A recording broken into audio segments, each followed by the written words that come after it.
Hello students, welcome to our YouTube channel art and study. आज मैं आपके लिए लेके आई हूँ हिंदी से पहला टॉपिक वर्ण विचार से रिलेटेड क्वेश्चन आंसर। तो इसके फर्स्ट सीरीज़ में आपको करवाऊँगी मैं 50 क्वेश्चन। तो चलिए शुरू करते हैं आज का टॉपिक वर्ण विचार, जिसमें मैं आपको जो इम्पोर्टेंट चीज़ें हैं वो मैं बताती चलूँगी। तो चलिए शुरू करते हैं पहला क्वेश्चन। तो आज का पहला क्वेश्चन है कि पंचांग शब्द में उच्चारित ध्वनियों का सही लेखन निम्नलिखित में से किस ऑप्शन में हुआ है। तो इस क्वेश्चन का आंसर है पंचांग। तो पंचांग शब्द ध्यान से देखिए स्टूडेंट्स, इस प्रकार से लिखा जाता है। ऐसे क्वेश्चंस एग्जाम्स में पूछे जाते हैं, तो हमें इसको ध्यान से देखना है कि पंचांग शब्द किस प्रकार से लिखा जाएगा। दूसरा क्वेश्चन है द्वित्व का प्रयोग किस शब्द में नहीं हुआ है। तो द्वित्व का प्रयोग किस शब्द में नहीं हुआ है स्टूडेंट्स। तो द्वित्व का प्रयोग वल्गा शब्द में नहीं हुआ है। तो द्वित्व वर्ण किसे कहते हैं, जब दो व्यंजन जो कि समान हो आपस में मिलते हैं तो वो द्वित्व वर्ण कहलाते हैं। तो जैसे कि सच्चा शब्द में है आधा च और च मिलकर द्वित्व वर्ण बना रहे हैं, और इसी प्रकार कुत्ता शब्द में आधा त और त मिलकर पूरा त मिलकर द्वित्व वर्ण बना रहे हैं, और इसी प्रकार बग्गा शब्द में भी है। तो ये था आज का दूसरा क्वेश्चन। नेक्स्ट क्वेश्चन है स्वर रहित रे का प्रयोग किस ऑप्शन में हुआ है। तो इस क्वेश्चन का सही आंसर है पुनर्निर्माण। तो पुनर्निर्माण शब्द में स्वर रहित रे का प्रयोग हुआ, यानी कि जिस रे में जो रे ऐसे मतलब स्वर से मिलकर नहीं बना हुआ हो, तो वो इस क्वेश्चन का आंसर है पुनर्निर्माण। तो जैसे कि ट्रक शब्द में ट्रक शब्द किस प्रकार से बना है, ट और रे में ए मिलकर क्या बनता है, ट्रक की मात्रा, रे की मात्रा, ये रे मिलकर बना हुआ है, रे और ए से मिलकर बना हुआ है। तो इसी प्रकार ये इस क्वेश्चन का आंसर क्या है, पुनर्निर्माण शब्द स्वर रहित रे से मिलकर बना है। अब हम देखते हैं नेक्स्ट क्वेश्चन। तो नेक्स्ट क्वेश्चन क्या कहता है कि यदि नीचे का होठ पूरी तरीके से काट दिया जाए तो किस ध्वनि के उच्चारण में कठिनाई होगी। तो जो ब वर्ण अब हम उच्चारित करते हैं उसमें हमें कठिनाई होगी। तो अगला क्वेश्चन देखते हैं। तो अगला क्वेश्चन क्या कह रहा है कि उत्क्षिप्त ध्वनि का प्रयोग किस ऑप्शन में हुआ है। तो सबसे पहले हम देखते हैं कि उत्क्षिप्त शब्द का अर्थ क्या होता है, यानी कि उत्क्षिप्त शब्द का अर्थ होता है फेंका हुआ, यानी कि हम जब उच्चारण करते हैं तो उसकी ध्वनि टकरा के वापस उधर ही आती है। तो और उत्क्षिप्त वर्णों को और क्या कहते हैं, ताड़नजात व्यंजन या द्विस्पृष्ट व्यंजन। तो इस क्वेश्चन का आंसर होगा पढ़ाई शब्द में क्या है, उत्क्षिप्त ध्वनि का प्रयोग हुआ है। तो उत्क्षिप्त जो वर्ण होते हैं वो दो होते हैं, कौन कौन से होते हैं, ड और ढ। तो अब हम देखते हैं नेक्स्ट क्वेश्चन। तो नेक्स्ट क्वेश्चन क्या कह रहा है, संयुक्ताक्षरों को छोड़कर हिंदी में मूल वर्णों की संख्या कितनी है। तो संयुक्ताक्षरों को छोड़कर हिंदी में मूल वर्णों की संख्या होती है 44 होती है। तो इस क्वेश्चन का सही आंसर है 44। अब हम देखते हैं नेक्स्ट क्वेश्चन। शब्दकोश में श्रद्धा शब्द किस शब्द के पहले आएगा। तो ऑप्शंस दे रखे हैं शासन, शौर्य, श्याम और श्रमिक। तो जो शब्दकोश के आधार पर जो क्वेश्चन पूछे जाते हैं उनका क्रम पूछा जाता है। तो जो श्रद्धा शब्द है उससे पहले कौन सा शब्द आएगा, श्रमिक शब्द आएगा। अब हम देखते हैं नेक्स्ट क्वेश्चन। तो नेक्स्ट क्वेश्चन क्या कह रहा है, हिंदी वर्णमाला का हिंदी वर्णमाला का 11वां व्यंजन कौन सा है। तो जब हम हिंदी वर्णमाला लिखते हैं तो उसका 11वां व्यंजन ट होता है। अब हम देखते हैं नेक्स्ट क्वेश्चन कि हिंदी वर्णमाला में संयुक्त स्वर कितने होते हैं। तो हिंदी वर्णमाला में संयुक्त स्वर 4 होते हैं। कौन कौन से होते हैं, ए, ऐ, ओ, औ। तो ये था आज का 9वां क्वेश्चन। नेक्स्ट है इनमें से उत्क्षिप्त व्यंजन कौन सा है। तो पीछे हमने देखा था ड और ढ कौन से व्यंजन कहलाते हैं, उत्क्षिप्त व्यंजन कहलाते हैं। तो इस क्वेश्चन का सही आंसर होगा ड। क्या होगा, ड। अब हम देखते हैं नेक्स्ट क्वेश्चन। तो नेक्स्ट क्वेश्चन क्या कह रहा है, इनमें से कौन से स्वर परस्पर सवर्ण यानी कि सजातीय वर्ण है। तो इस क्वेश्चन का सही आंसर होगा ऊ और ऊ। तो ऊ और ऊ कौन से वर्ण हैं? स्वर्ण, यानी कि स्वर्ण जिनको सजातीय वर्ण भी कहते हैं।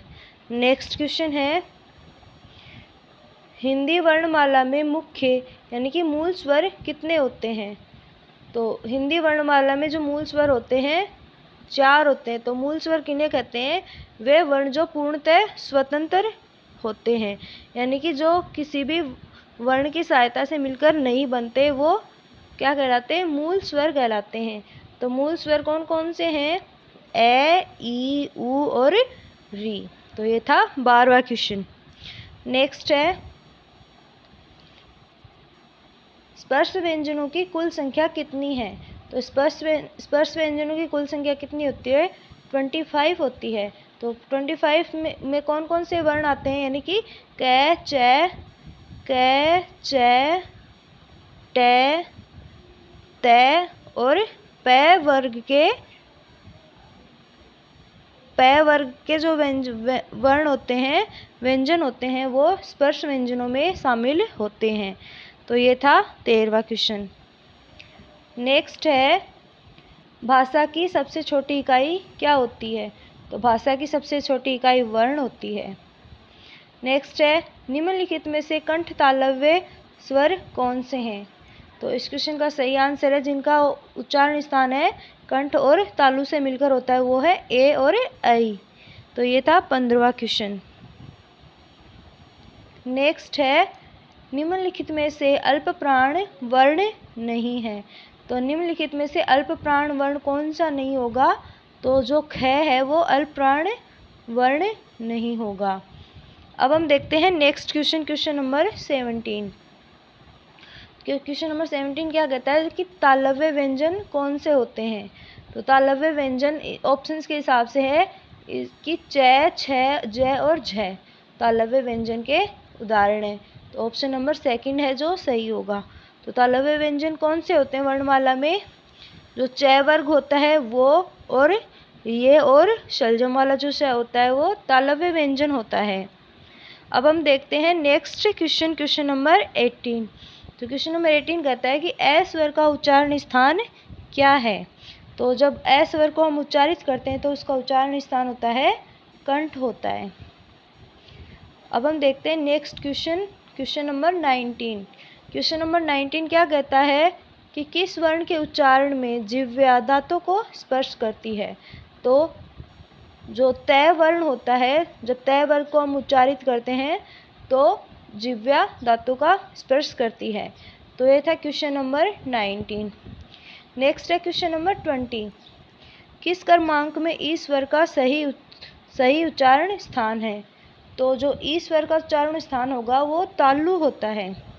तो स्टूडेंट्स, ये हम पढ़ रहे हैं वर्णमाला, हिंदी वर्णमाला के क्वेश्चन आंसर, जो कि बहुत ही इंपॉर्टेंट है। और ये टॉपिक हर एग्जाम की दृष्टि से जिसमें हिंदी से क्वेश्चंस आते हैं उसके लिए इम्पोर्टेंट है। तो ये था क्वेश्चन नंबर 20। नेक्स्ट हम देखते हैं क्वेश्चन नंबर 21। तो क्वेश्चन नंबर 21 क्या कह रहा है कि निम्नलिखित ध्वनियों में से कौन से वर्ण के उच्चारण में ओष्ठ यानी कि होठों का प्रयोग हो रहा है? तो इनमें है ऑप्शन दे रखे हैं गांव, दांत, हंस, घंटा। तो जो गांव शब्द है उसमें हम होठों का प्रयोग करते हैं उच्चारण करते समय। तो ये था क्वेश्चन नंबर 21। नेक्स्ट है क्वेश्चन नंबर 22। क्वेश्चन नंबर 22 क्या कह रहा है कि क्षय ध्वनि किसके अंतर्गत आती है? तो क्षय जो कै और श से मिलकर बनता है वो संयुक्त वर्ण होता है। तो क्षय ध्वनि संयुक्त वर्णों के अंतर्गत आती है। नेक्स्ट क्वेश्चन है क्वेश्चन नंबर 23।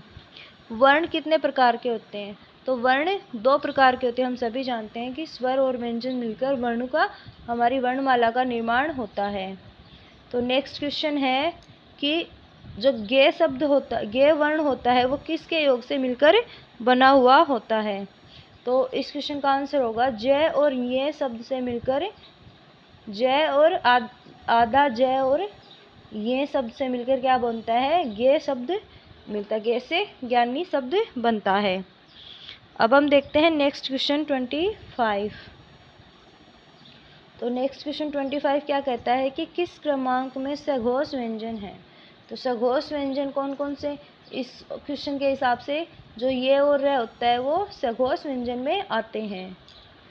और नेक्स्ट क्वेश्चन देखते हैं। नेक्स्ट क्वेश्चन क्या कह रहा है कि पै और फै का उच्चारण स्थान क्या है। तो स्टूडेंट्स, जब हम पै और फै का उच्चारण करते हैं तो हमें पता है कि ओष्ठ होते हैं, उनसे इनका उच्चारण होता है।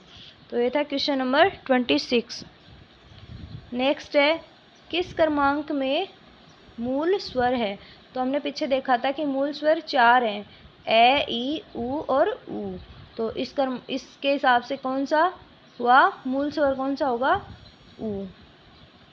तो अगला है क्वेश्चन नंबर 28। तो क्वेश्चन नंबर 28 क्या कह रहा है, किस क्रमांक में अघोष व्यंजन है।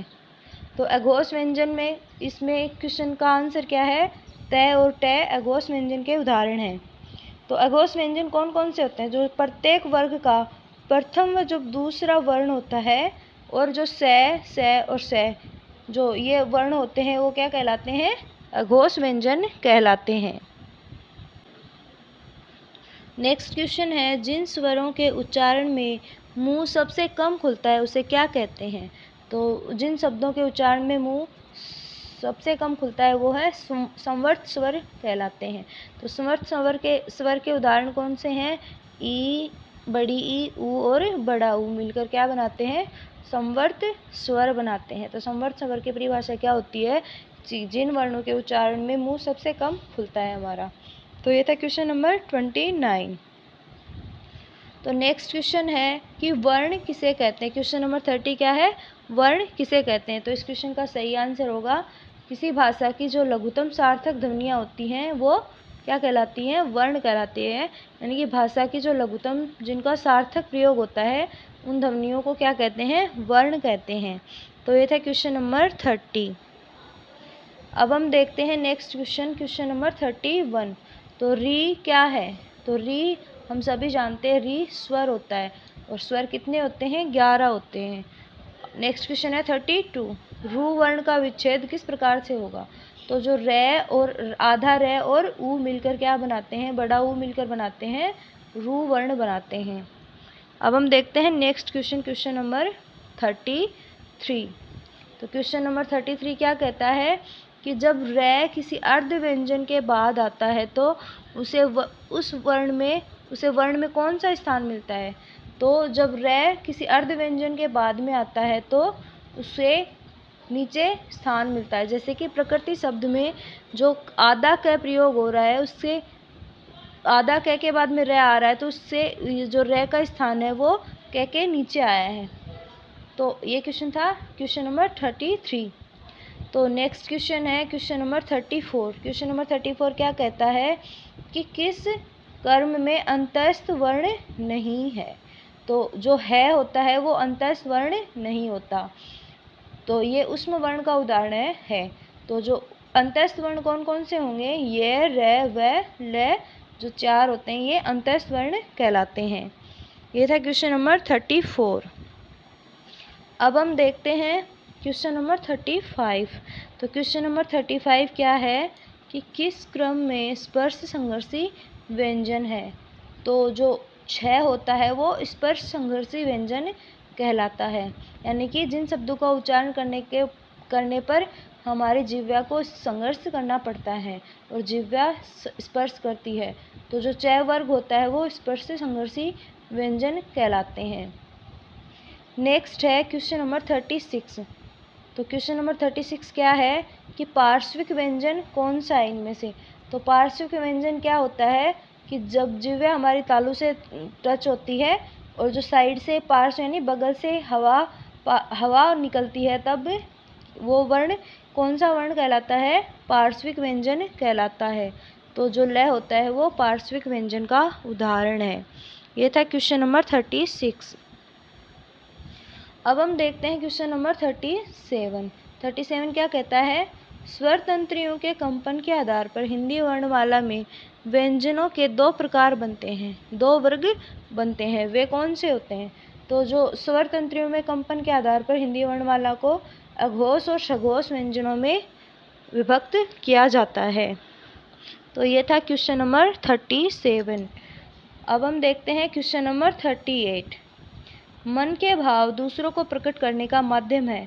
तो जब हम हमारे मन के भावों को प्रकट करते हैं तो उसका माध्यम क्या होता है? भाषा के माध्यम से हम हमारे मन के भावों को प्रकट करते हैं। तो ये था क्वेश्चन नंबर 38। नेक्स्ट है क्वेश्चन नंबर 39। तो क्वेश्चन नंबर 39 क्या कह रहा है? किसी भाषा को लिखने का ढंग क्या कहलाता है? तो हम लिपि के माध्यम से भाषा को लिखते हैं। तो इस क्वेश्चन का आंसर है लिपि।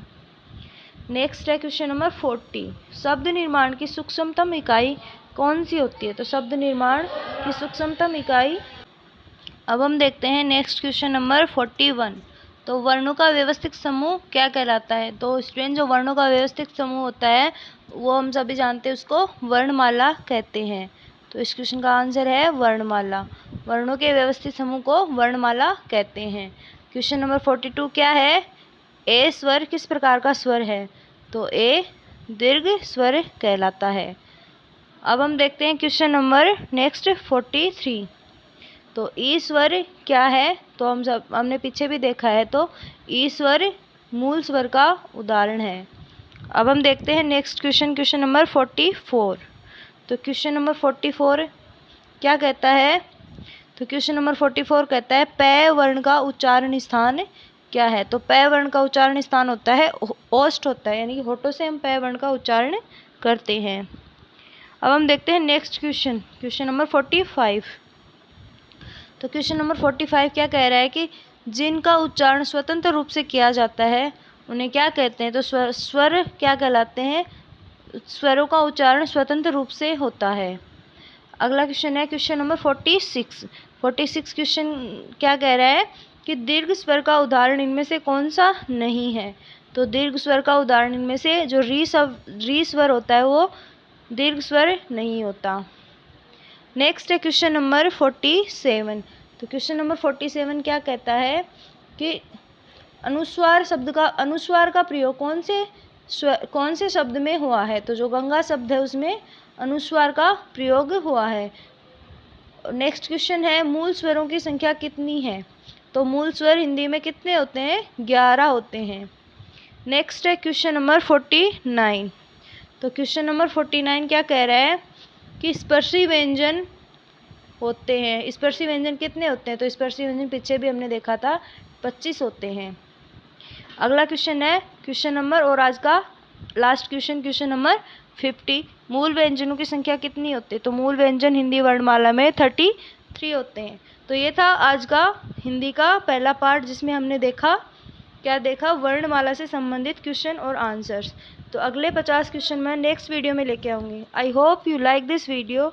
तो like, share and subscribe my channel. Thanks for watching.